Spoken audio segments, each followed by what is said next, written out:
spectacle aussi fascinant qu'inquiétant. La montagne s'effondre au-dessus du village de Blatten. Des blocs de la taille d'immeubles se détachent. Durant toute la semaine, le scénario du pire menace la région du Lötschental. Un effondrement brutal et massif du Kleines Nestorn. De quoi anéantir Blatten, son église, ses hôtels et les maisons de ses 300 habitants. Par hélicoptère, l'observateur Benedikt Yagi enchaîne les vols de reconnaissance. Il y a beaucoup de fissures dans la montagne. C'est dur de faire un pronostic.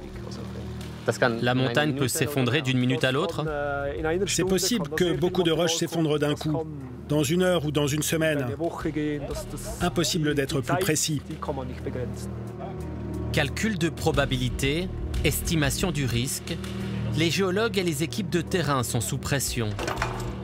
Combien de temps encore la vallée va rester fermée et les habitants évacués?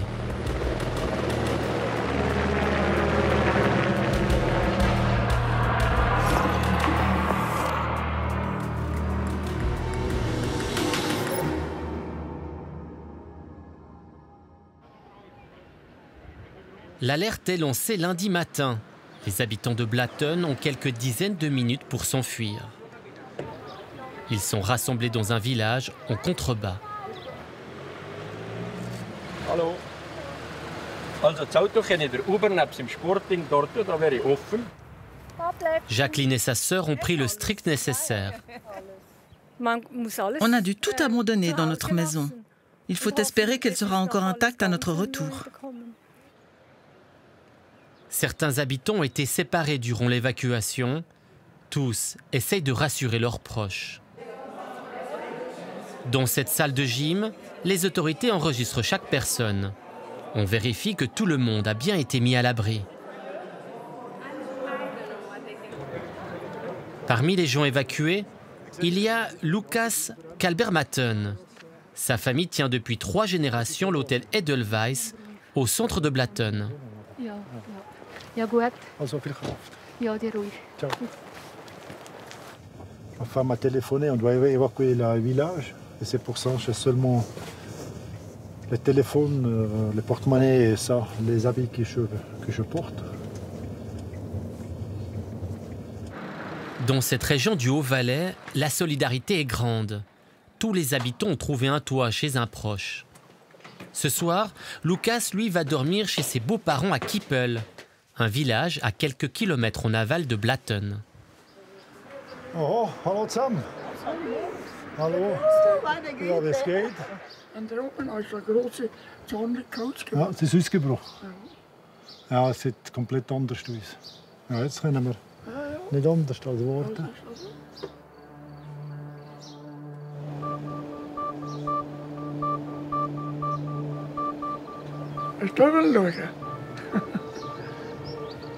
Tous les regards sont braqués sur le Kleines Nestorn.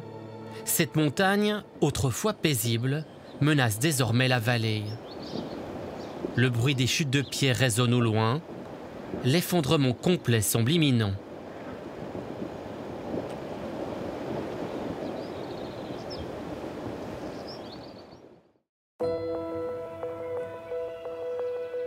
À Sion, ce sont les équipes du géologue cantonal qui ont alerté les autorités. Ils ont repéré très tôt des mouvements inquiétants dans la montagne. On vient de recevoir les premières images radar. Ah, mais cool. Je viens de le mettre en place. Je découvre à l'instant. Donc en vert, c'est toute la zone qui est stable et on voit très bien le plan qui glisse et toute cette zone-là est en train de bouger. Mais là, Grâce à des capteurs GPS et des caméras installées ces derniers jours, ils peuvent suivre la situation presque en direct. En fait, c'est ce qui est tombé, c'est ce qui est tombé pendant la nuit. Ouais, c'est ce qui est tombé pendant la nuit, exactement. C'est moins profond, mais un peu plus bas. Avec ça, on a un super bon monitoring. Très bien. Ça va être dans la journée. C'est quoi le scénario catastrophe? Ouais, c'est que les 3/4 du village soient arrachés. C'est très, très difficile de savoir les propagations parce que ça peut être que de l'éboulement rocheux. Donc, vous pouvez avoir des blocs qui rebondissent et qui vont qui vont très loin comme ça. Ça peut être vraiment mêlé avec toute la neige et le glacier qui est en dessous et devenir quelque chose de fluide, hein, si vous voulez, une lave torrentielle. Après, je vais vous dire, le stress, c'est la sollicitation. Tout le monde veut savoir qu'est-ce qui va se passer, quand ça va tomber, combien ça va tomber, quels sont les scénarios. Ça, c'est le gros stress qu'on a. Puis là, le samedi matin... Il est encore trop tôt pour expliquer les raisons de cet éboulement. Réchauffement climatique, fonte du permafrost, des hypothèses à vérifier. Pour moi, c'est un processus d'érosion naturelle. Maintenant, de savoir si le permafrost est un facteur important ou pas là-dedans, ça reste difficile à déterminer. Le glissement est profond, donc ça veut dire que quelque part, on est en dessous de l'épaisseur du permafrost. Est-ce que ça a participé ou pas, on devra le déterminer plus tard. Les géologues se rendent quotidiennement dans le Lötschental.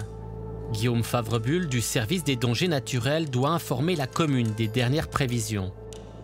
Alors maintenant, je monte à la commune. On a une conférence de presse, donc je vais la préparer avec mon collègue. Et puis en même temps, j'ai une séance avec les groupes de spécialistes qui sont en train de faire tous les scénarios de déboulement, de lave torrentielle. Et le but, c'est de préparer après une séance d'information à la commune. On veut leur présenter tous nos scénarios.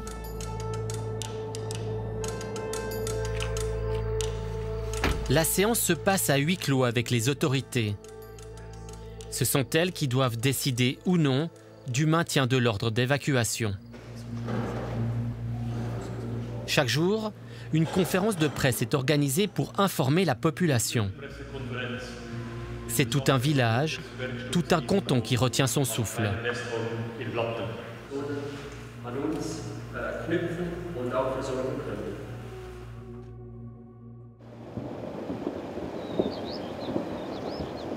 La semaine avance et le danger n'est toujours pas écarté.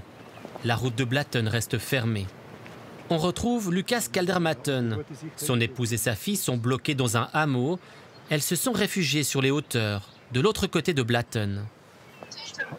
Hallo Sophie. Salut Vater. Salut, bist du gut angekommen? Ja, mooi, is goed. Ja, Is goed. von der Hängebrücke über ist gut gegangen. Tipptopp, kijk. Ja, wel ja, okay. Das Essen hat er genug? Ja, Ja, tipptopp kan ik ja, je brengen. ja, tipptopp. Tout le monde est en sécurité. Un sentier de randonnée a permis à sa fille de ravitailler une dizaine de personnes isolées. Vous savez, les gens ici, ils vont encore à l'église. Et des gens comme ça, ils sont toujours, l'espoir est toujours important, est toujours là. Lucas Kaldermatten reste confiant. Il faut se résigner à attendre. Les questions financières se posent pour son hôtel. Si ça dure plus qu'une semaine, on doit avoir des possibilités comme le Kurzarbeit. On doit peut-être parler avec la banque, tout ça. Mais ça, c'est maintenant... on commence à penser à ça.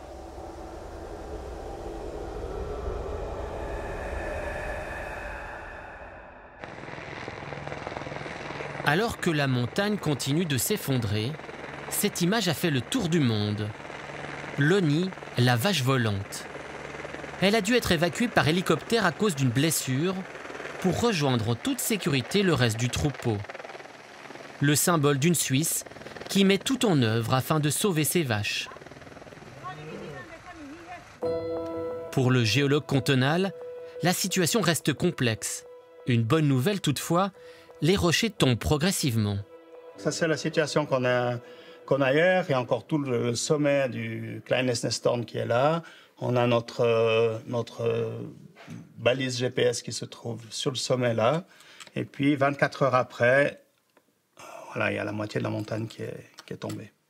Donc, ça correspond assez bien au scénario qu'on avait prévu. C'est tombé par petits morceaux, mais quand même suffisamment des gros volumes pour qu'une bonne partie de l'instabilité soit en bas. Ça bougeait à la fin, avant que le GPS se casse la figure, il bougeait de 2 mètres par heure. 2 mètres 2 mètres par heure, ouais, c'est ce qu'on a là.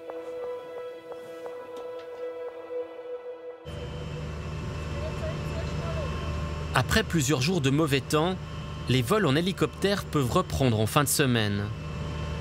L'observation se concentre sur le glacier du Birch, où s'accumulent les rochers. Il a jusqu'à maintenant fait barrage aux chutes de pierre sur le village.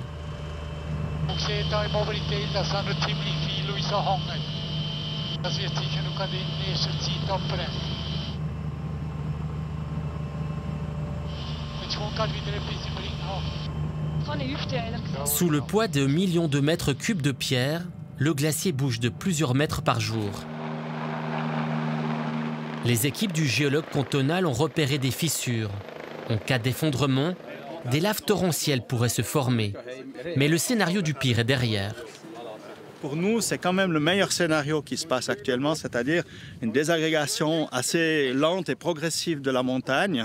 Donc le worst case scénario, où il y a toute la montagne qui descend d'un coup et qui détruit tout le village, on est prudent, on ne va jamais complètement l'écarter, mais on peut quasiment l'écarter actuellement. C'est un soulagement, mais tant que ce n'est pas clair avec ce glacier, on ne va pas lever la tension, on reste vigilant. Ouais.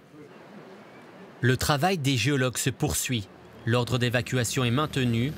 Blatten reste inaccessible. Lucas Kaldermatten va devoir encore patienter avant de retrouver sa famille et réouvrir son hôtel aux visiteurs. Dans le Lötschental, les esprits de la montagne ne se sont pas encore apaisés.